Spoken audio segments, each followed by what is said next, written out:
صباح الخير لكل مشاهدين الام تي في. مثل ما وعدناكم اليوم نبلش سلسله المقابلات مع الكتاب الفرنكوفونيين العالميين اللي موجودين بمعرض الكتاب الفرنكوفوني ببيال اللي رح يفتتح اليوم رسميا بحضور رئيس الجمهوريه العماد ميشيل سليمان، وبكره بيكون مفتوح لكل محبين القراءه لحتى الاحد 6 تشرين الثاني. واليوم بحب رحب باستديوهات الام تي في بثلاث كتاب ونقاد ادبيين. بحب رحب اولا بجوزيان سافينيون.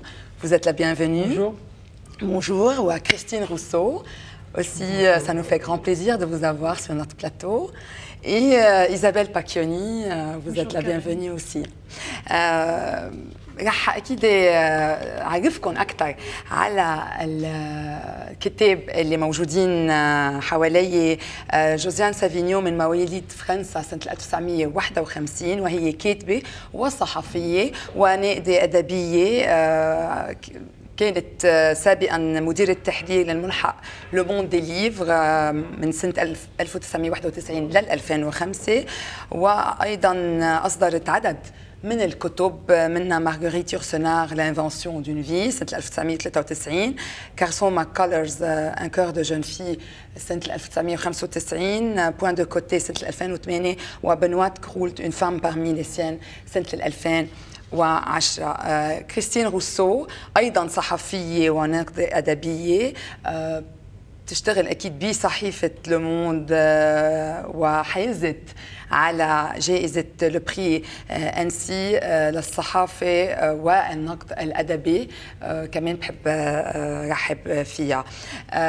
وأكيد إيزابيل باكيوني بالشق الثاني من المقابلة بنبقى نحكي وبعرف عنها قبل ما نحكي عن كتابها.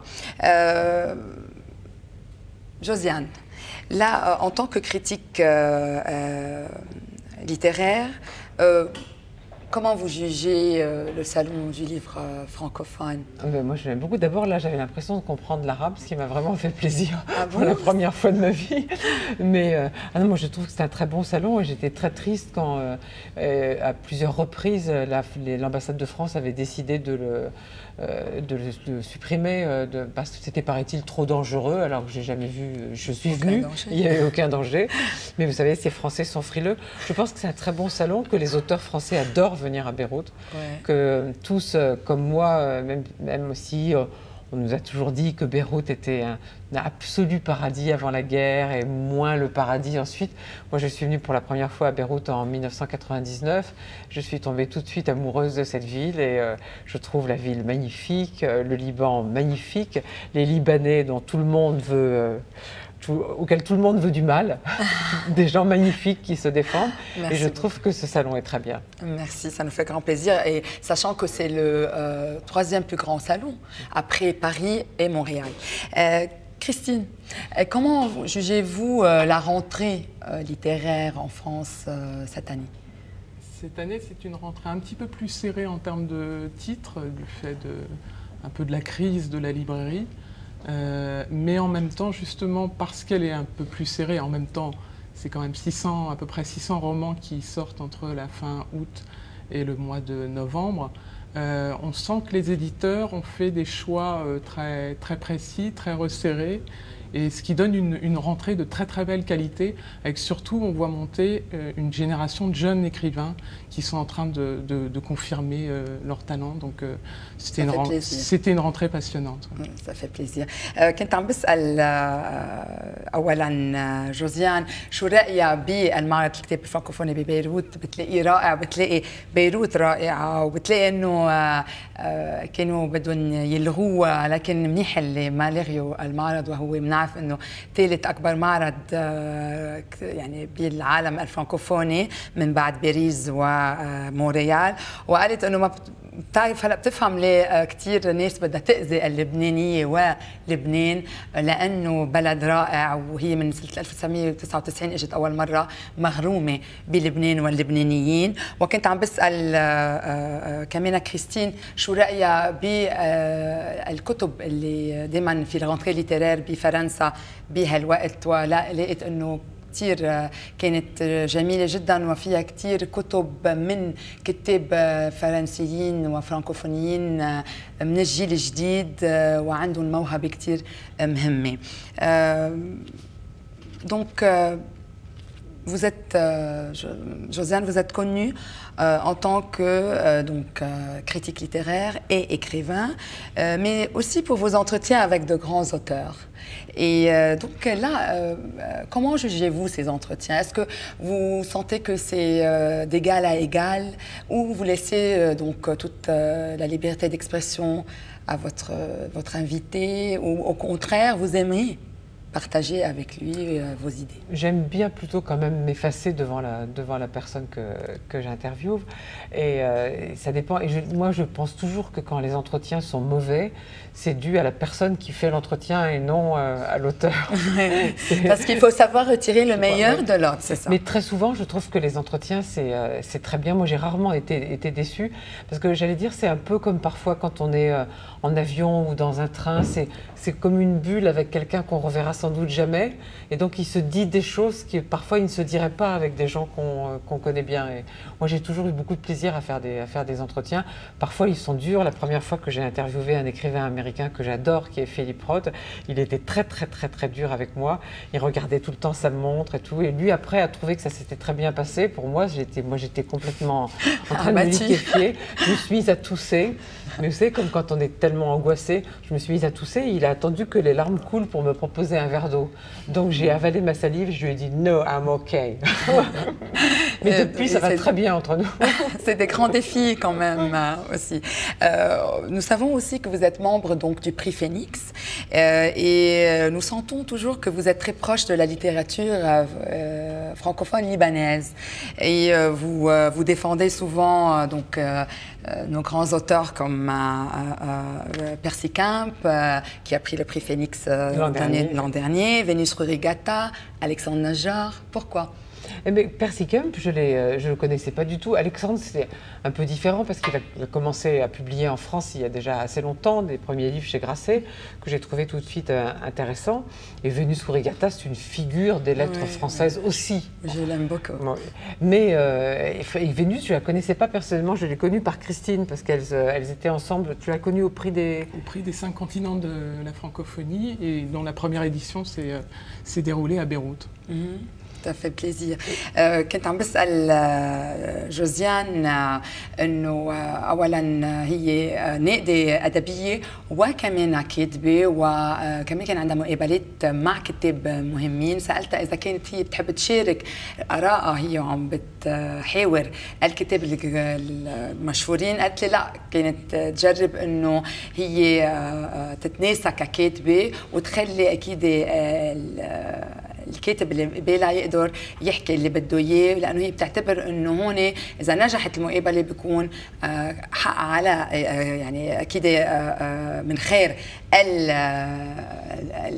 المحاور، واذا كمان فشلت بيكون كمان حق على المحاور. وكمان سالتها انه هي بالبري فينيكس اللي بنعرف انه كل سنه بالصالون دو ليف فرانكوفون ببيروت بينعطى لكاتب معين، والسنه الماضيه كان لبيرسي كامب.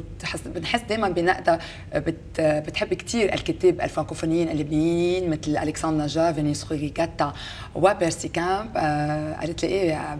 لانه تعرفت عليهم اول شيء ألكسندر نجار اول شيء بكتبه اللي كان ينشرهم عند غاسي وكانت حبتهم كثير، وبيرسي كامب قدرت تعرفت عليه من وراء كريستين، وكمان فينيس روريغاتا بتحب كثير شخصيتها وكتبها.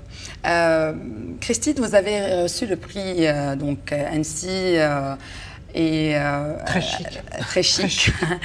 Qu'est-ce que cela a-t-il changé dans votre carrière et est-ce que là c'est un nouveau défi que vous vous lancez? Disons que ça m'a donné du courage pour continuer, d'être reconnu par ses pairs, puisque c'est un journaliste par an qui est ainsi désigné. Ça donne de la confiance et ça donne envie de continuer, même si aujourd'hui le métier de critique est un peu justement critiqué ou battu en brèche par Internet. En tout cas, ça donne envie de continuer à se battre et continuer à défendre les livres. Et est-ce que le métier de critique littéraire a-t-il changé depuis donc les siècles d'avant jusqu'aujourd'hui? Est-ce que c'est devenu, donc ça a évolué? Est-ce qu'aujourd'hui le critique littéraire est plus moderne, si on peut dire, il a un regard peut-être plus tolérant, et est-ce qu'on peut être vraiment objectif quand on critique un livre? Non, par définition, on est totalement subjectif. C'est vraiment notre goût, c'est la rencontre qu'on a entre un auteur et un livre qu'on va défendre. En tout cas, moi, je fais partie des gens qui préfèrent défendre et partager des livres que les critiquer et descendre, parce que voilà, il y a le travail d'abord d'un auteur derrière, qui a passé sans doute des années à écrire un livre. Et donc, facilement d'un trait de plume rayer ce travail-là, moi, c'est pas ce qui me plaît le plus. Et en plus, c'est très facile. Donc, alors que partager son amour d'un livre et les sensations qu'on a eues à la lecture, voilà, ça c'est vraiment ce que j'aime faire. Donc vous dites que c'est pas du tout objectif. Non, bien sûr que non. Mais en plus, si je peux me permettre d'intervenir, parce que je crois que Christine a commencé à travailler avec moi. Ouais. Et donc Christine, justement, doit beaucoup aussi au Liban, parce que Christine, je pense que le prix Annecy lui a fait beaucoup de bien, comme elle l'a dit, parce qu'il lui a donné de la confiance en elle, et elle manquait de confiance. Et elle refusait, par exemple, d'aller à la radio et de présenter des débats. Et donc, au Salon du Livre du Liban, je lui ai dit, tu y vas. Et elle l'a fait. Et après, donc c'était le premier pas qui a engendré beaucoup d'autres pas. Le premier débat que j'ai animé, c'était ici à Beyrouth. Ça fait plaisir. Mais je crois qu'on a la même idée, à savoir que ça a été transmis probablement par la personne qui a créé le monde des livres, qui s'appelait Jacqueline Piatier, qui est morte maintenant, que c'était mieux d'avoir une critique d'accueil qu'une critique de rejet. C'est vrai. Moi, je dis toujours aux gens, faites attention, parce que, d'accord, vous trouvez ça très mauvais, mais la personne, peut-être, elle a passé 2 ans de sa vie sur ce truc que vous trouvez très mauvais, donc il faut faire attention. Bien sûr, il faut donner la valeur méritée à tous les écrivains. C'est ce qu'on essaie de faire aussi dans notre émission.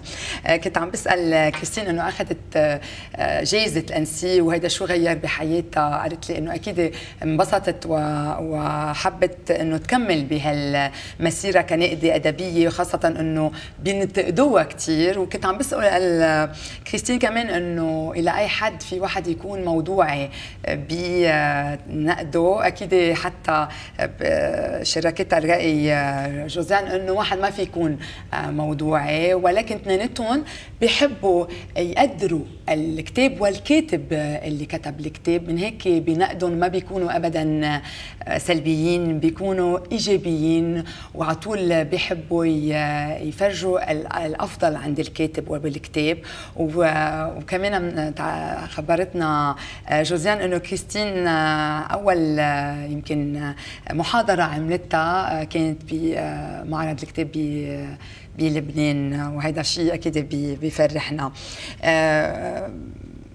Quel regard, c'était une question à vous deux, quel regard portez-vous au prix littéraire aujourd'hui, sachant qu'il y a quelques éditeurs qui donc se partagent le gros lot, et donc est-ce que vraiment les livres qui aujourd'hui gagnent des prix sont les livres qui méritent ces prix? Pour moi, c'est pas seulement aujourd'hui. Ça a toujours été. Ça date d'il y a très longtemps. Ça m'attriste un peu parce que parfois, on voit que sont traduits des livres qui ont obtenu des prix littéraires et qu'ensuite, ça donne une assez mauvaise image de la littérature française contemporaine à l'étranger. Donc moi, ça me dérange un peu. Évidemment, les enjeux économiques étant là, ça pose un problème. Pendant 2-3 jours, en France, à la télévision, etc., ça n'est pas désagréable. Donc il y a toujours une ambiguïté. Oui, c'est un peu l'exception française, les prix littéraires, puisqu'ils conditionnent, je dirais, la vie économique du livre en France, et qu'on parle de rentrée littéraire. Pourquoi? Parce qu'il y a des prix au mois de novembre, il y a le Goncourt, le Renaudot, donc tout est calculé à partir de ça. Alors oui, de temps en temps, il y a de très bons livres qui sont couronnés, mais il est vrai que les enjeux économiques sont tels, puisque le chiffre d'affaires des maisons d'édition vont se faire maintenant, entre octobre et le mois de décembre avec les prix. Donc les enjeux sont tels qu'effectivement, depuis des années, voire depuis la création des prix, c'est toujours les grandes maisons d'édition qui raflent la mise. Ça s'était un peu calmé ces derniers temps. Et je crains que là, avec la crise économique et la crise en librairie, que ça reprenne. Il y ait à nouveau des accords entre grandes maisons d'édition pour obtenir les prix. Il y a aussi quelque chose qui s'est passé, c'est que les prix s'étant en fait, j'allais dire, assez intellectuellement dévalorisés au fil du temps, ils font beaucoup moins vendre qu'autrefois. Donc très souvent, ils ont tendance à aller vers des livres qui se vendent déjà. J'ai compris, pour leur donner le livre, pour montrer que c'est grâce au prix que ça... Oh. C'est pas mal ça. كنت عم بسأل جوزيان وكريستين انه اليوم الجوائز الادبيه اللي بياخذوها الكتب على طول هالكتب تستاهل هالجوائز، خاصة انه بنعرف انه في كم دار نشر هن اللي بياخذوا الجوائز على طول. قالوا لي لا اكيد، لانه خاصة انه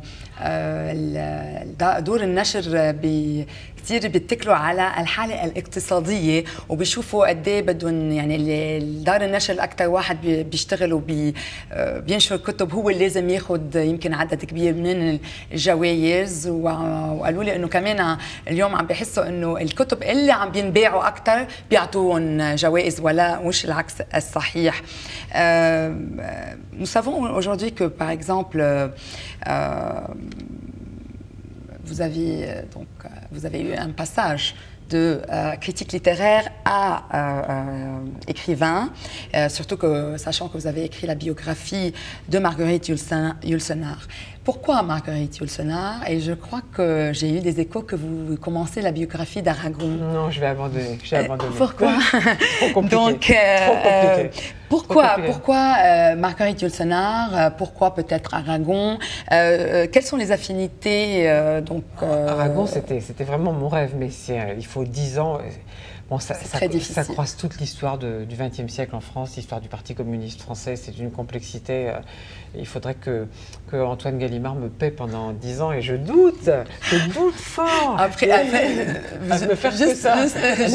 Vous parlez là de la crise économique, donc c'est pas évident. Donc je doute qu'il fait. Marguerite Yourcenar, c'est un peu un hasard. Il se trouve que c'est quelqu'un dont j'aimais beaucoup l'œuvre et que je la connaissais un peu. Et quand Gallimard a voulu faire après sa mort sa biographie, on me l'a proposé et j'ai d'abord refusé en disant que je n'étais pas capable et puis que c'était un peu malsain tous ces journalistes qui font des livres. Et puis un de mes amis qui était justement l'exécuteur littéraire de Marguerite Yourcenar m'a dit bon, puisque tu refuses, on va demander à quelqu'un d'autre, mais tu feras la critique dans Le Monde. Et là, je me suis dit ah non, je vais dire c'est pas comme ça qu'il fallait faire. C'était un défi. C'était un défi, donc je l'ai relevé. Ouais, mais quand même c'est un grand défi parce que c'est pas évident de parler de Marguerite Yourcenar. C'est pas un personnage, c'est pas un écrivain donc n'importe qui pouvait raconter l'histoire. C'était la première biographie, donc c'est bien quand il y a, par exemple quand j'ai travaillé sur Carson McCullers, il y avait déjà une autre biographie, donc il fallait voir comment on intégrait cette biographie, comment on trouvait quelque chose de plus nouveau, original à dire. Là j'étais sur un terrain complètement vierge, j'ai eu accès la première à tous les documents, etc. C'est assez séduisant et assez, non, c'est plus facile. En fait. Et là nous remarquons aussi que le prix Goncourt, il est donné donc plusieurs écrivains francophones non français le gagnent d'habitude, comme Amin Maalouf, Tahar Ben Jelloun. Donc, pourquoi est-ce que parce que ces auteurs francophones non français rajoutent quelque chose de nouveau, un souffle nouveau au roman aujourd'hui? Oui, je pense que Patrick Chamoiseau, par exemple, qui est antillais, ça a apporté un souffle nouveau à... Oui. Mais c'est Christine, la spécialiste de la francophonie. Ouais. Non, c'est parce que c'est vrai que je me bats un petit peu ces dernières années pour qu'on cesse de parler de littérature française ou de littérature francophone, qu'on mette ça sous littérature de langue française au pluriel. Et alors, on l'a vu un peu sur le Goncourt, on a vu le Renaudot pendant quelques années, qu'on fait un effort justement vers les littératures dites francophones. Mais il faudrait que l'effort soit continuelle, parce qu'effectivement c'est un vrai souffle, une vraie énergie qu'apportent ces auteurs francophones, un autre imaginaire. Et pour connaître ces pays, il n'y a rien de mieux que rentrer dans ces romans, qu'ils soient libanais ou canadiens. Voilà, c'est la clé d'entrée de compréhension pour le nouveau monde. Voilà. Mais moi, j'aime pas vraiment cette histoire de littérature française, littérature francophone. Je crois qu'il n'y a qu'à dire tout littérature française ou tout littérature francophone. Moi, il y a un écrivain que j'aime bien, qui est un ami aussi, qui s'appelle Philippe Solers, et il dit « Je suis un écrivain européen, francophone d'origine française ». J'ai compris. كنت عم بسألها، هي كتبت سيرة ذاتية لمارغريت يولسونار، وسألتها إنه ليه بتنقي هالشخصيات الكتاب اللي هيك مميزة، وقالت لي إنه كان مثل نوع من التحدي كمان. وكنت عم بسألهم إنه البري كونكور في كثير من الكتاب الفرنكوفونيين غير الفرنسي، منهم فرنسيين بيحصدوهم مثل طهار بن جلون أو أمين معلوف. قالوا لي إيه؟ لأنه بيعطوا روح جديدة للقصص، ومن يعني من خلالهم بيقدروا يتعرفوا على عالم جديد وعالم شرقي غربي. Ma dernière question à vous deux. Nous remarquons aujourd'hui que le monde des livres change de fond et de forme à chaque fois, et que avant donc vous parliez de 30 livres, là vous parliez que de 15 par exemple, et vous avez toujours des auteurs. On parlait plutôt de 60 et maintenant de 28. Ouais, bon. Donc, moi j'y suis plus, donc c'est Christine. On remarque donc comme Amélie Nothomb là qui parfois aussi parle d'autres livres. Est-ce que cela vous arrange ou vous dérange plutôt? C'est compliqué. Bon, je crois que c'est compliqué pour Christine de parler parce qu'elle est encore au monde des livres et qu'il y a des problèmes de devoir de réserve. Mais quand même, moi, la liberté d'expression. Quand même, moi je peux dire mon avis puisque j'ai soutenu la candidature, et Christine aussi, du garçon qui dirige le monde des livres maintenant, qui s'appelle Jean Birnbaum, et qui est un type très talentueux. Et moi je ne veux pas non plus jouer la statue du commandeur, vous voyez, la vieille qui a fait le truc avant. Donc je parle quand on me demande mon avis. Et il m'a demandé mon avis sur le premier numéro. J'ai dit des tas de choses très positives parce que je trouve que la maquette est beaucoup plus belle qu'elle était, qu'on a envie d'entrer dedans, on a envie de lire. Mais je lui ai dit qu'il fallait faire très attention aux signatures extérieures parce que trop de signatures tuent la signature. Exactement, exactement. Vous n'avez rien à rajouter? Non, il faudra juste être vigilant sur ces écrivains qui écrivent pour nous. C'est-à-dire qu'ensuite, il va falloir traiter de leurs livres une fois, et donc garder là pour le coup une certaine objectivité. Exactement. Par rapport au traitement de ces livres, et puis évidemment être vigilant sur entre guillemets les copinages d'un écrivain à l'autre, mais si on arrive à tenir cette ligne, il n'y a pas de problème. Moi, je crois que les journaux, c'est toujours un work in progress. مثل ما قالت جوزيان انه قلت لهم عم بيغير كثير لو موند دي ليف بالشكل وبالمضمون، وكانوا يحكوا قبل ب 60 كتاب، اليوم بيحكوا بس عن 28 كتاب، وفي كثير كتاب هن بيعطوا رايهم. اكيد هذا الشيء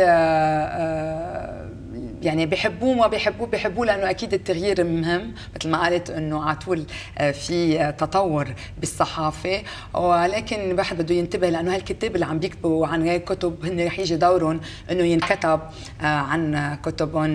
Je vous remercie. Merci beaucoup d'être là parmi nous. Le Liban est toujours très accueillant et ça nous fait grand plaisir d'être chez nous dans nos studios à la MTV, et on espère vous revoir très bientôt. Nous aussi parce qu'on est bien à Beyrouth. وقفة ونرجع بنكمل المقابلة مع إيزابيل باكيوني.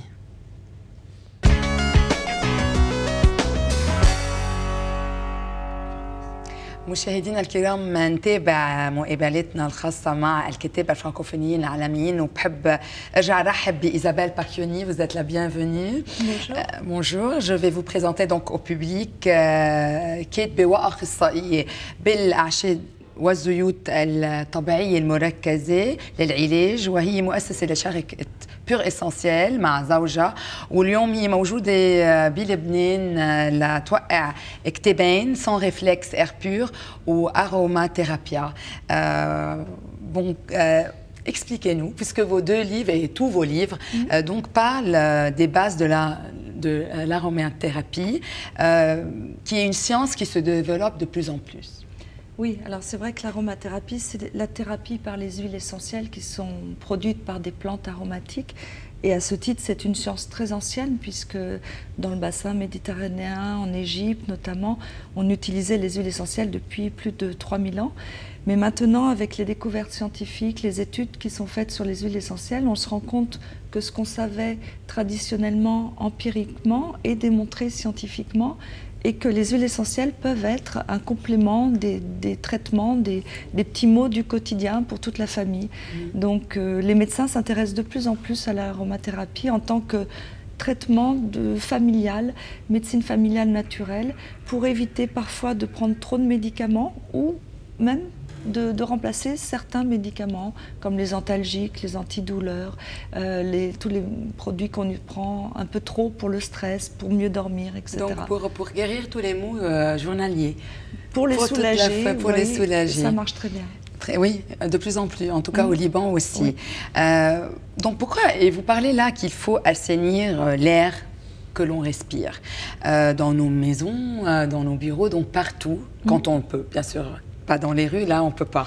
Voilà. Oui. Pourquoi est-il aussi nécessaire d'assainir l'air que l'on respire?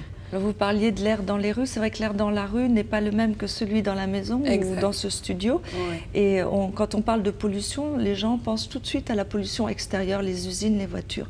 Et en fait, il y a une autre source de pollution qui est la pollution de l'air intérieur, l'air qu'on respire pratiquement 80% de notre temps maintenant, puisqu'on vit dans des bureaux, on vit dans des voitures, on vit dans des maisons qui sont fermées. On n'a plus la même vie qu'il y a 20 ou 30 ans et on se calfeutre pour justement faire des économies d'énergie, on utilise des climatisations. En fait, on vit en permanence dans un air recyclé mais qui n'est pas de bonne qualité. Et justement, l'OMS, l'Organisation mondiale de la santé, depuis déjà 10 ans maintenant, s'inquiète beaucoup de tout ce qu'il y a dans l'air qu'on ne voit pas mais qu'on respire au quotidien. Il faut savoir qu'on respire 14 000 litres d'air par jour, 6 à 8 litres par minute. C'est important, on ne penserait pas à boire de l'eau polluée, alors pourquoi respirer un air pollué? Donc on peut lutter avec les huiles essentielles qui sont bactéricides, fongicides, virucides. On peut lutter contre toutes ces petites sources d'allergies ou d'épidémies, les acariens, les virus, les bactéries, la grippe, etc. Et en plus, c'est agréable à respirer. Donc, exactement, ça sent bon. كنت عم بسأل إيزابيل إنه ليه كتبت عن الأعشاب والزيوت الطبيعية المركزة. هي بتعتبر إنه كتير مهمة، كتير مهم العلاج كل شيء. كمان إذا واحد عنده كمان ألرجي أو أي شيء لازم في أكيد يعالجها بالزيوت الطبيعية المركزة. وكنت عم بتقول إنه قد ايه مهم نتنفس هواء يكون صحي، لأنه هي بتعتبر إنه مش بس على الطرقات في تلوث في بالبيوت وكمان في تلوث بالمكان اللي بنشتغل فيه. يعني على طول عم نتنفس، لازم على طول يكون في يعني هواء عم نتنشأه يكون صحي، وهيك بالزيوت الطبيعية المركزة ممكن هذا الشيء. Donc vous dites aussi dans votre livre Sans réflexe, air pur, vous mettez au point 100 bonnes donc habitudes afin d'éloigner tout genre d'allergies et de combattre donc beaucoup de maladies psychiques et physique. C'est vrai. Comment? Bon, physique peut-être on peut comprendre, mais comment psychique aussi, comme vous dites, le stress? Oui, c'est vrai que quand on respire mal, par exemple, quand on a une angoisse, inconsciemment, on bloque sa respiration. Donc du coup, le corps n'est plus oxygéné et le manque d'oxygénation fait qu'on a des maux de tête, des manques de concentration, même parfois des douleurs. Donc le fait de respirer un air plus pur, outre qu'il est très important d'avoir un air pur pour oxygéner toutes nos cellules, notre cerveau, tout ça fonctionne avec cette espèce de chaudière entière qu'on a au niveau des poumons. Eh bien, le fait de respirer mieux et de respirer un air de qualité fait qu'on va avoir moins de stress, moins de maladies, à la fois somatiques et physiques. Et on sait aussi que de plus en plus, les gens sont allergiques, les enfants développent de plus en plus de maladies respiratoires, de l'asthme par exemple. Et on a l'impression, quand on voit par exemple ce studio, qu'il est tout beau, tout propre et qu'il n'y a pas de problème. Mais je pense que si on analysait l'air ici que l'on respire actuellement, je ne suis pas sûre qu'il serait aussi beau que le décor. Donc c'est très important pour les enfants, pour nous, pour les adultes, de faire attention à la qualité de l'air. Et avec l'aromathérapie, on peut lutter, on peut tuer des acariens qui sont ces petites bêtes planètes microscopiques qu'on ne voit pas, mais qui pullulent par milliers. Et en pullulant dans nos lits, dans notre environnement, eh bien, elles polluent notre organisme.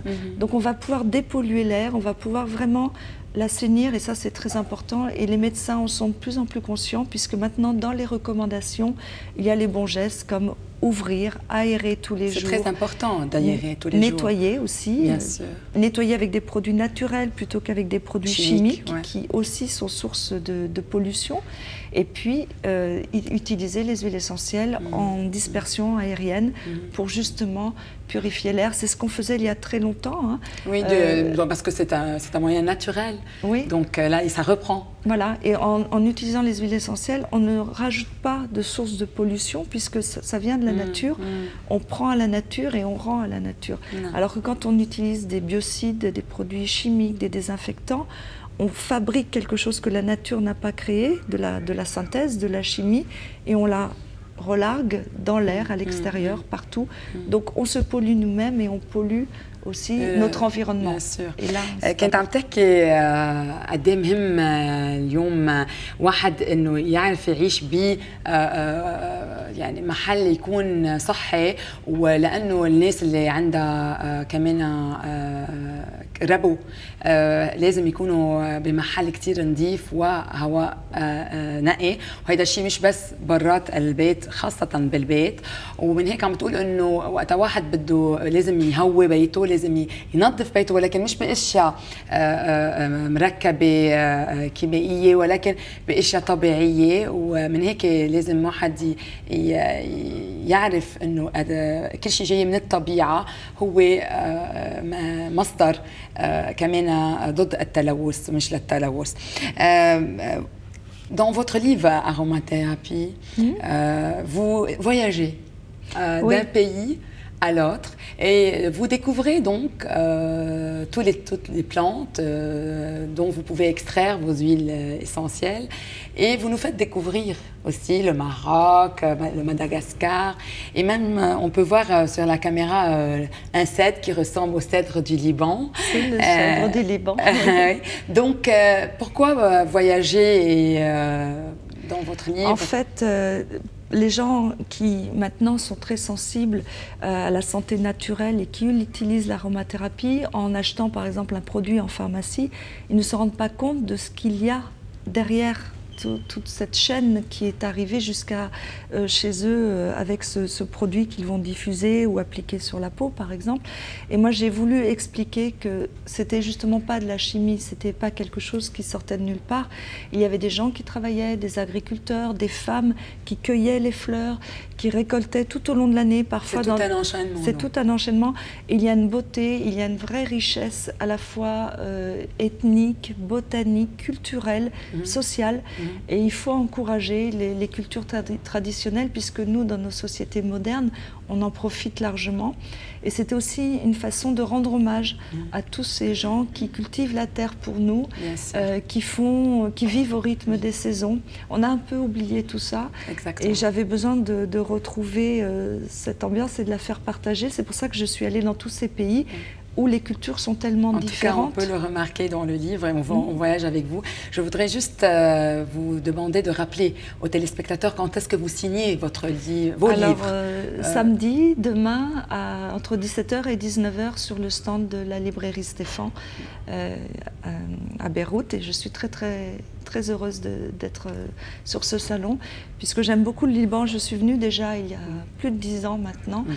Et tout à l'heure, Josiane disait, on ne comprend pas l'arabe. Mais on essaye quand même de comprendre. On essaie de comprendre et c'est tellement joli et il y a tellement de relations entre nous. En tout cas, ça nous fait grand plaisir de vous avoir parmi nous. Je vous remercie, Christine, Josiane et Isabelle d'être avec nous aujourd'hui. Et vous êtes toujours les bienvenus au Liban et dans nos studios.